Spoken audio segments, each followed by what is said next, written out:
সৌদিতে মার্কিন দূতাবাসে হামলার দাবি ইরানের। হামলা হয়েছে আরামকোর সবচেয়ে বড় তেল শোধনাগারে। কুয়েতে কয়েকটি মার্কিন যুদ্ধবিমান বিধ্বস্ত।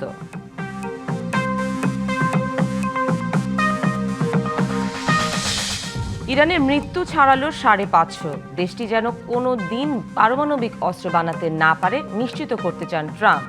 আরও বড় অভিযানের হুঁশিয়ারি।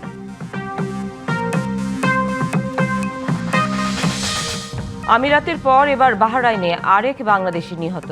দুপক্ষকে আলোচনায় বসার আহ্বান ঢাকার। বাড়ছে ফ্লাইট বাতিলের সংখ্যা, বিপাকে হাজারো যাত্রী।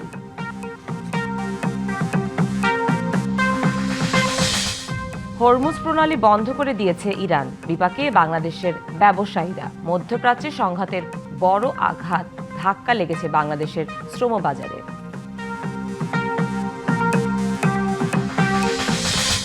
রাজধানীর দিয়াবাড়িতে নিজ বাসায় হত্যার শিকার এক নারী। সিসিটিভি ক্যামেরায় 2 ব্যক্তি শনাক্ত হলেও পরিচয় নিশ্চিত করতে পারেনি পুলিশ।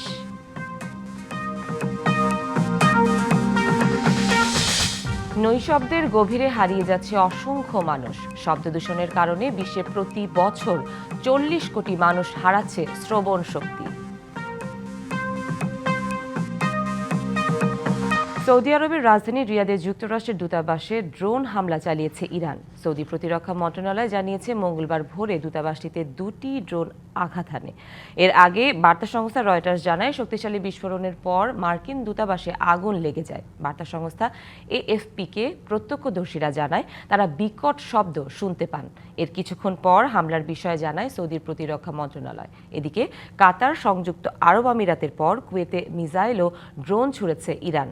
মঙ্গলবার ভোরে প্রায় একই সময়ে দেশগুলোতে মিসাইল ও ড্রোন নিক্ষেপ করে তেহরান। অন্যদিকে ইরানের চলমান অভিযানে অন্তত 6 মার্কিন সেনা নিহত হয়েছে বলে নিশ্চিত করেছে যুক্তরাষ্ট্রের সামরিক বাহিনী।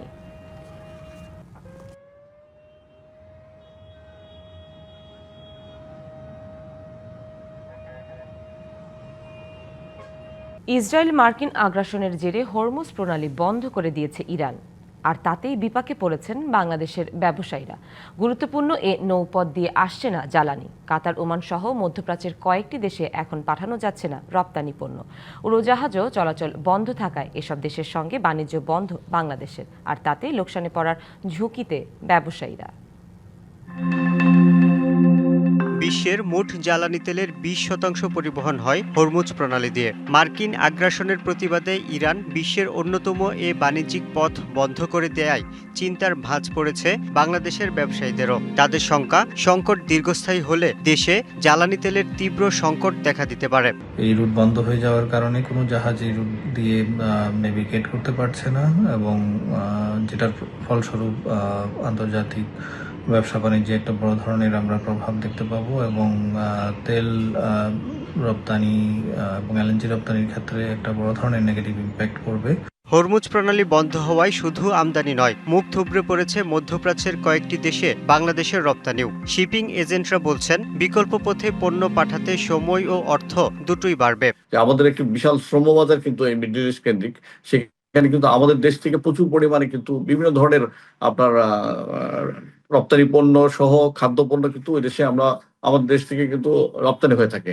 তো আমাদের এই রপ্তানি পণ্য সংগ্রহটা আমার মনে হয় একদম, যদি এই যুদ্ধ কন্টিনিউ করতে থাকে, এটি কিন্তু ভেঙে পড়বে। চলমান যুদ্ধ আর জ্বালানি সংকটের শঙ্কায় চিন্তিত তৈরি পোশাক রপ্তানিকারকরাও। 2023-24 আমরা এক্সপোর্ট করেছি মিডল ইস্টে $438.2 মিলিয়ন এক্সপোর্ট করেছি মিডল ইস্টে। এটাকে ছোট বাজার বলা যাবে না।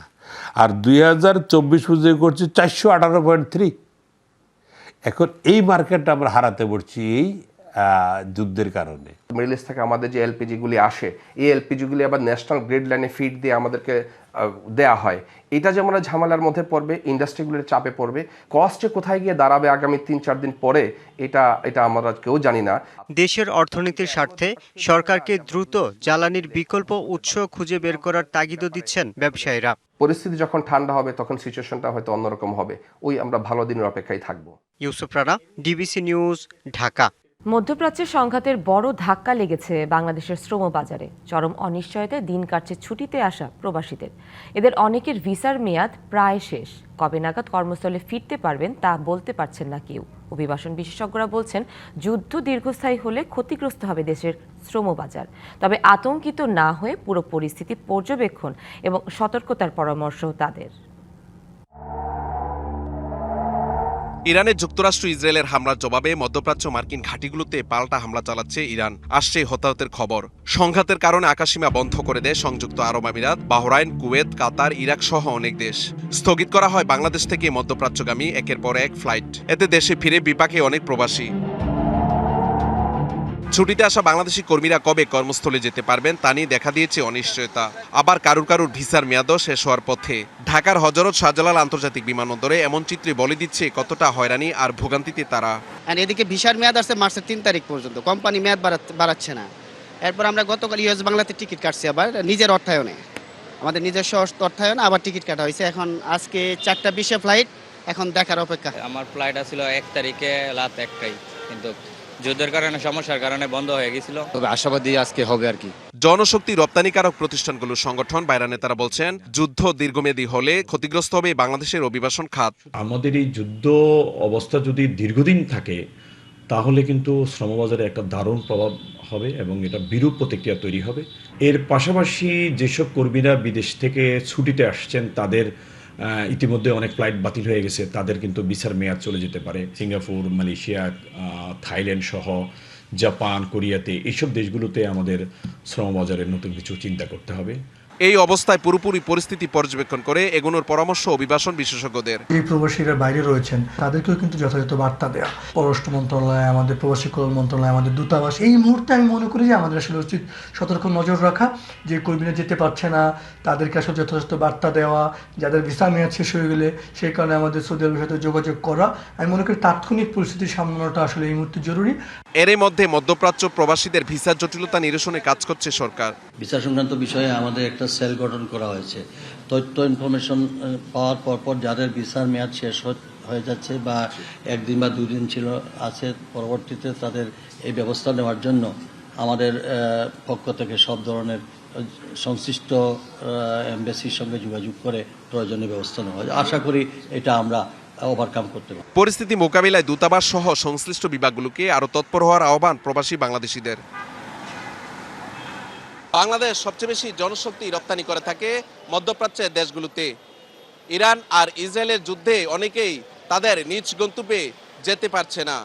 এমন চরম অনিশ্চয়তার মধ্য দিয়ে প্রবাসীরা বিমানবন্দরে অবস্থান করছে। তাদের দাবি, দ্রুততম সময়ের মধ্যে যেন নিরাপদে নিজ গন্তব্যে যেতে পারে। Mahmudul Hasan Nazim, DBC News, Dhaka. রাজধানীর উত্তরার দিয়াবাড়িতে নিজ বাসায় হত্যার শিকার হয়েছেন এক নারী। রবিবার রাতে ব্লকের 15 নম্বর রোডে ঘটনাটি ঘটে। ওই নারীর নাম রেজিনা মমতাজ। পরিবার বলছে, রাত 8:45টার দিকে বাসায় ঢুকে ওই নারীকে টেপ দিয়ে হাত, পা ও মুখ বন্ধ অবস্থায় পান তারা। সেখান থেকে উদ্ধার করে ঢাকা স্পেশালাইজড হাসপাতালে নেওয়া হলে চিকিৎসকরা তাকে মৃত ঘোষণা করেন। এই ঘটনায় বাসার ভাড়াটিয়া ব্যবসায়ী নূরে আলম ও নিরাপত্তারক্ষী মিজানকে সন্দেহ করছেন নিহতের স্বজনরা। পরিবারের অভিযোগের ভিত্তিতে জিজ্ঞাসাবাদের জন্য তাদের হেফাজতে নিয়েছে তুরাগ থানা পুলিশ। বাসার প্রবেশদ্বারের সিসিটিভি ক্যামেরায় অপরিচিত 2 জন ব্যক্তিকে প্রবেশ করতে দেখা গেলেও তাদের পরিচয় নিশ্চিত করতে পারেনি পুলিশ ও নিহতের স্বজনরা। সিসি ফুটেজ দেখেছে 2 জন লোককে লিফটে উঠতে দেখেছে এবং বেরোতেও দেখেছে। তাদের একজনের মুখে মাস্ক ছিল। তো সিসিটিভি ফুটেজ যেটা ছিল সেটা তারা পুলিশ, তুরাগ থানা পুলিশ সেটাকে তাদের হেফাজতে নিয়েছেন। এখন পর্যন্ত চিনতে পারেন নাই। তবে সিকিউরিটি গার্ড এবং 4 তলার যে ভাড়াটিয়া 2 জনকেই তারা জিজ্ঞাসাবাদের জন্য তাদের হেফাজতে নিয়েছেন। ঈদ যাত্রায় আজ থেকে শুরু হচ্ছে ট্রেনের আগাম টিকিট বিক্রি। বরাবরের মতো এবারও আন্তনগর ট্রেনের 7 দিনের অগ্রিম টিকিট বিশেষ ব্যবস্থায় বিক্রি করা হবে। যাত্রীদের সুবিধার্থে শতভাগের টিকিট অনলাইনে বিক্রি করবে রেলওয়ে। 13ই মার্চের টিকিট বিক্রি হবে আজ। পর্যায়ক্রমে 9 মার্চ পর্যন্ত চলবে কার্যক্রম। চাঁদ দেখার উপর ভিত্তি করে আগামী 20, 21 ও 22 মার্চের টিকিট বিক্রি করা হবে। যাত্রীদের অনুরোধে নন এসি কোচের 25% দাঁড়িয়ে যাওয়ার টিকিট যাত্রা শুরুর আগে প্রারম্ভিক স্টেশন থেকে সংগ্রহ করা যাবে। ঈদযাত্রার অগ্রিম টিকিট একজন যাত্রী সর্বোচ্চ একবার কিনতে পারবেন। এক্ষেত্রে সর্বোচ্চ 4টি আসন সংগ্রহ করা যাবে।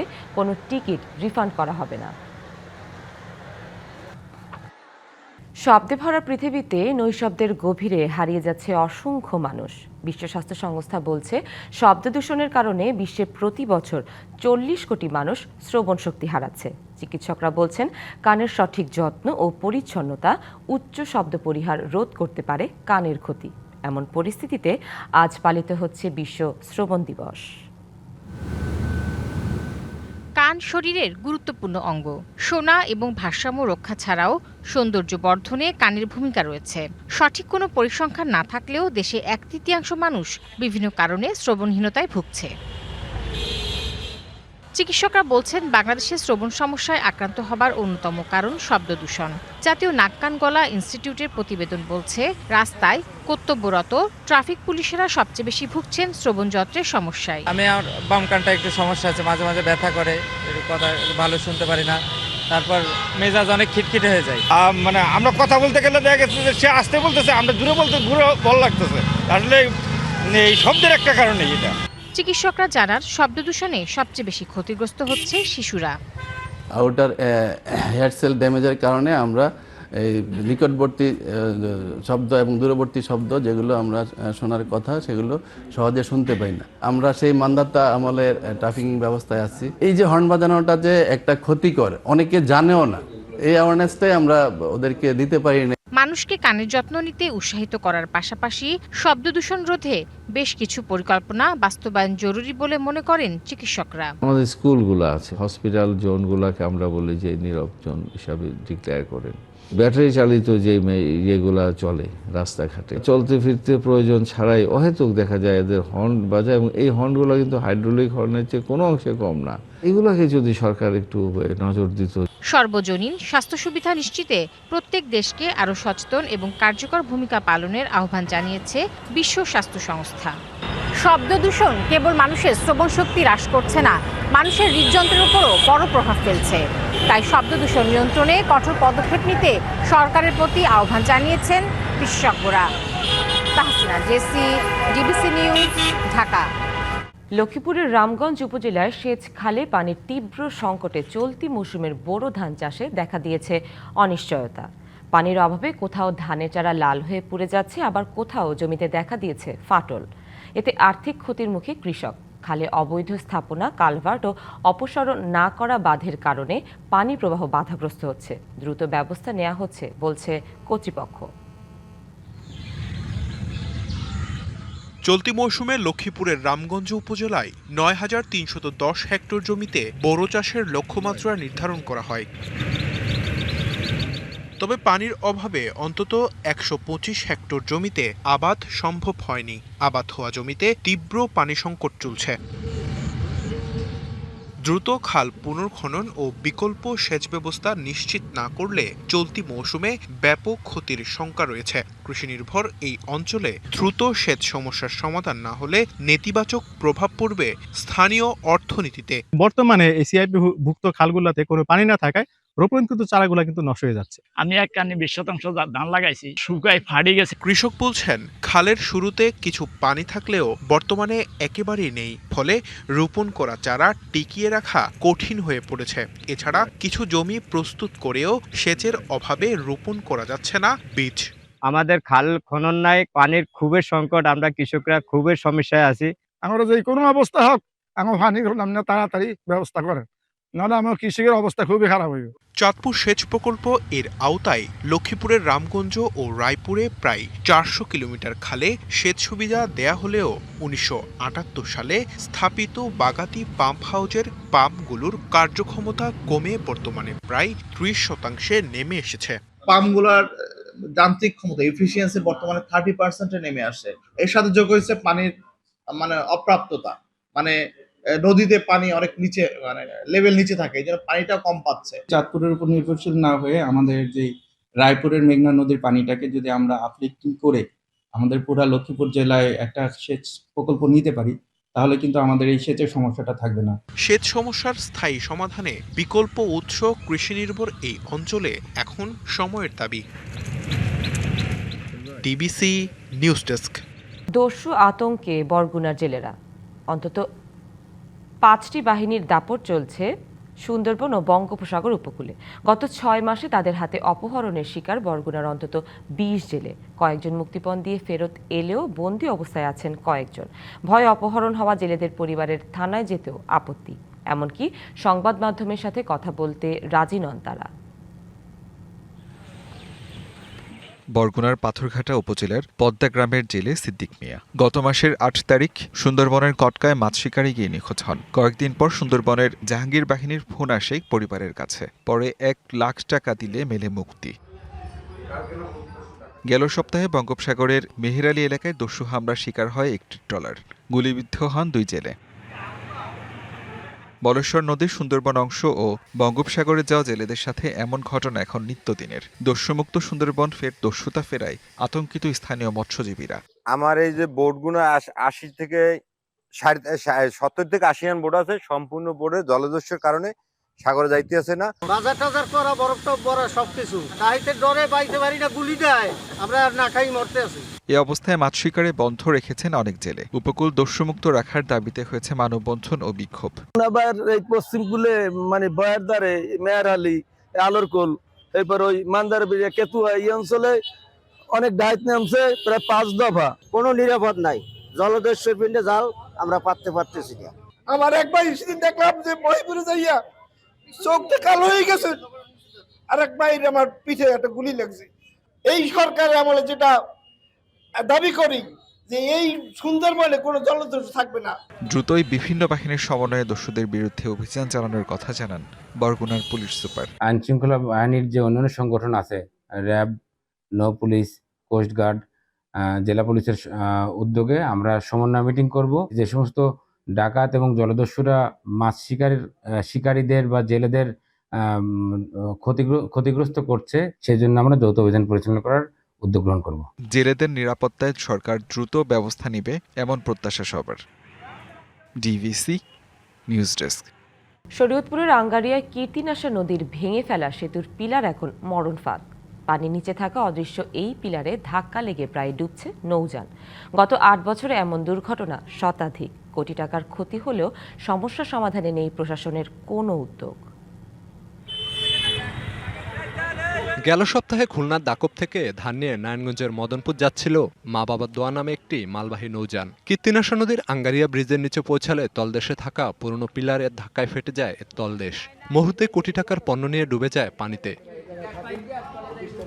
এই ঘটনায় স্থানীয় কর্তৃপক্ষ গাফিলতির অভিযোগ তুলে ভুক্তভোগী ব্যবসায়ী আর নৌযান মালিক সরকারের কাছে চেয়েছেন ক্ষতিপূরণ। নতুন ব্রিজ যে প্রতিষ্ঠান করছিল এটা তো তারই দায়িত্ব ছিল, কিন্তু সে উঠায়নি, যার কারণে আমরা তো বুঝতে পারিনি যে তলা এখানে এখনো পিলার আছে।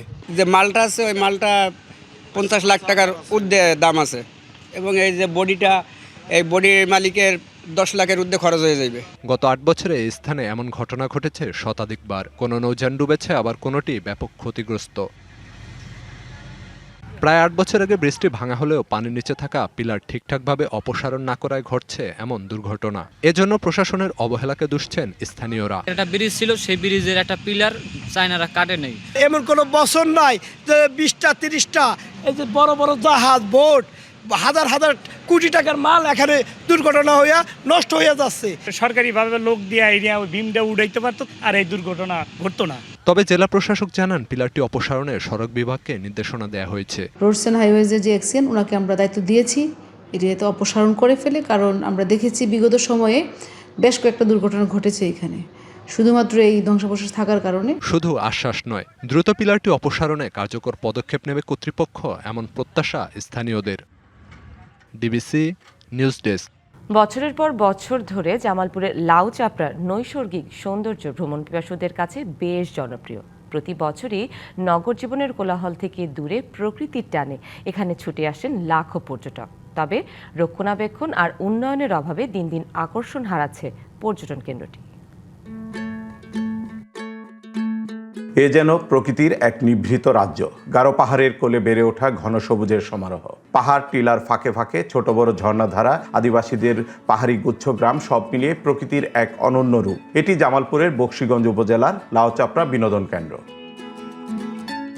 প্রাকৃতিক সৌন্দর্যের পাশাপাশি আদিবাসীদের বৈচিত্র্যময় জীবনযাপন এক নজরে দেখতে নগর জীবনের কোলাহল থেকে ছুটে আসেন ভ্রমণ পিপাসুরা। জনপ্রিয় পিকনিক স্পটও এটি। 26 একর জায়গা নিয়ে গারো পাহাড়ের পাদদেশে রয়েছে খনিকা নামে পিকনিক স্পট। আছে সুউচ্চ পর্যবেক্ষণ টাওয়ার। তবে অপার সম্ভাবনা সত্ত্বেও পর্যটকদের নিরাপত্তা, পর্যাপ্ত বিনোদন ব্যবস্থা ও রক্ষণাবেক্ষণের অভাবে দিন দিন পর্যটক হারাচ্ছে বিনোদন কেন্দ্রটি। কিছুটা নিরাপত্তার ঘাটতি রয়েছে, যেমন আমি এখানে এসে এখন পর্যন্ত কোনো সিকিউরিটি দেখতে পাইনি, তারপর কোনো পুলিশ মোতায়েন দেখতে পাইনি। দেশের দূর দূরান্ত থেকে মানুষ এসে এখানে থাকার মতো কোনো পরিস্থিতি দেখতেছি না। এখানে এসে কোনো খেলার কিছু পাইনি, সেজন্য আমার কষ্ট লাগলো। বিনোদনের মতো তেমন কোনো জিনিস নাই, যেগুলি থাকলে অনেক ভালো হতো। লাউচাপড়ার সৌন্দর্য বৃদ্ধির জন্য চলতি বছরে 50 লাখ টাকা বরাদ্দ সহ নানা উদ্যোগের কথা জানালো জেলা প্রশাসন। এটার উন্নয়নে আমাদের একটা পরিকল্পনা রয়েছে। এখানে টুরিস্ট পুলিশের ব্যবস্থা নেই, ফলে নিরাপত্তার বিষয়টা আমাদের সবসময় আমাদের একটা কনসার্ন। এখানে জনবলের অভাব আছে। আমার মতো একজন মাত্র কেয়ারটেকার আছে ওখানে, আমার পরিচ্ছন্নতা কর্মী নেই। যথাযথ উদ্যোগ নেওয়া হলে নৈসর্গিক সৌন্দর্যের লীলাভূমি লাউচাপড়া হয়ে উঠতে পারে দেশের অন্যতম পর্যটন কেন্দ্র। শুভ্র মেহেদি, ডিবিসি নিউজ, জামালপুর। সংবাদ এই ছিল এখনকার মতো। ডিবিসি নিউজের সংবাদগুলো পড়তে ভিজিট করুন dbcnews.tv আর ভিজিট করুন ডিবিসি নিউজের ফেসবুক পেজ এবং ইউটিউব চ্যানেল। সাথেই থাকুন।